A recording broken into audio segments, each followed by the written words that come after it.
Apa yang sebenarnya paling menakutkan dari sebuah film dokumenter? Bukan gambar hutan yang ditebang, bukan suara tangisan masyarakat adat, dan bahkan bukan konflik politik yang muncul di layar. Yang paling menakutkan adalah ketika sebuah film mulai membuat orang bertanya. Karena pertanyaan yang masuk di kepala manusia seringkali jauh lebih berbahaya daripada jawaban yang sudah disiapkan. Segera swasembada pangan dalam waktu yang sesingkat-singkatnya. Di sebuah ruang kampus di Universitas Mataram, pemutaran film Pesta Babi dibubarkan.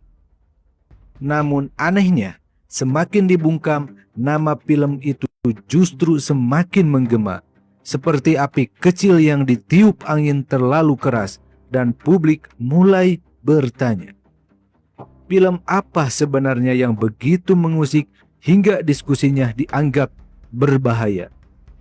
Inilah titik ketika dokumenter tidak lagi sekedar tontonan. Ia berubah menjadi cermin, dan masalah terbesar dari sebuah cermin adalah manusia dipaksa melihat sesuatu yang selama ini berusaha mereka hindari. Bayangkan, hidup di tanah yang diwariskan leluhur selama ratusan tahun, lalu suatu hari alat berat datang membawa nama pembangunan.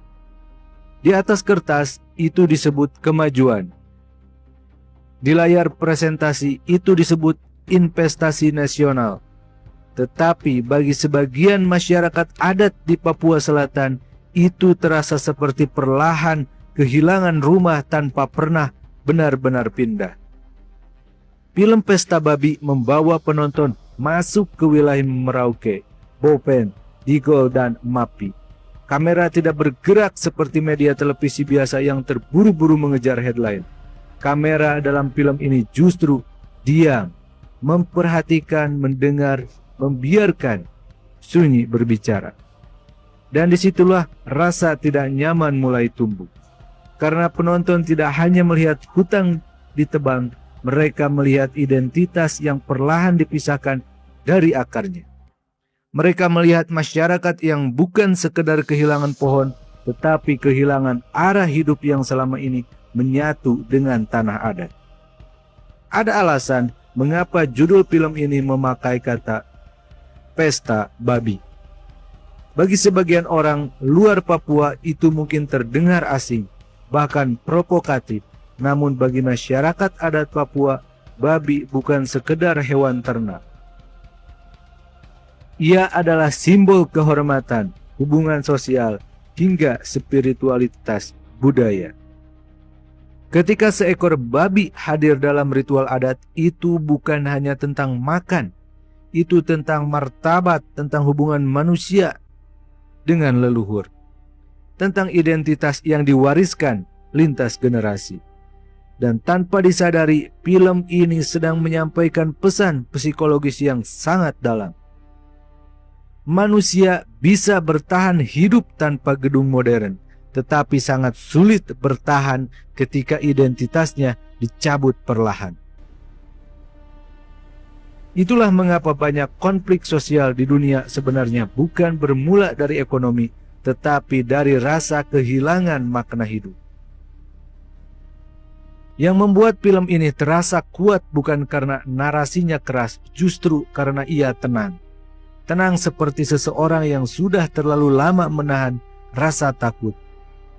Penonton diperlihatkan bagaimana pembukaan lahan skala besar mulai mengubah pola hidup masyarakat. Hutan yang dulu menjadi sumber pangan dan ruang spiritual berubah menjadi area industri. Sungai yang dulu memberi kehidupan mulai dipandang sebagai aset produksi. Dan secara psikologis, ketika manusia mulai merasa tanahnya tidak lagi miliknya, muncul satu kondisi yang sangat berbahaya. Kecemasan kolektif. Kecemasan ini tidak selalu meledak menjadi amarah. Kadang ia hadir dalam bentuk diam, dalam tatapan kosong, dalam kalimat sederhana seperti, anak cucu kami nanti akan hidup di mana? Pertanyaan yang terdengar sederhana, tapi di alam bawah sadar manusia itu adalah ketakutan paling purba, kehilangan masa depan. Menariknya, kontroversi terbesar film ini justru lahir bukan dari isi filmnya, tetapi dari reaksi terhadapnya. Pembubaran acara nobar di kampus membuat publik mulai curiga. Dalam psikologi sosial ada fenomena disebut forbidden curiosity. Semakin sesuatu dilarang, semakin otak manusia terdorong untuk mencarinya. Ironisnya, upaya menghentikan diskusi justru memperbesar gaung film tersebut. Orang-orang yang sebelumnya tidak tahu pesta babi mulai mencarinya, mulai membaca tentang Papua, mulai bertanya tentang proyek pembukaan hutan.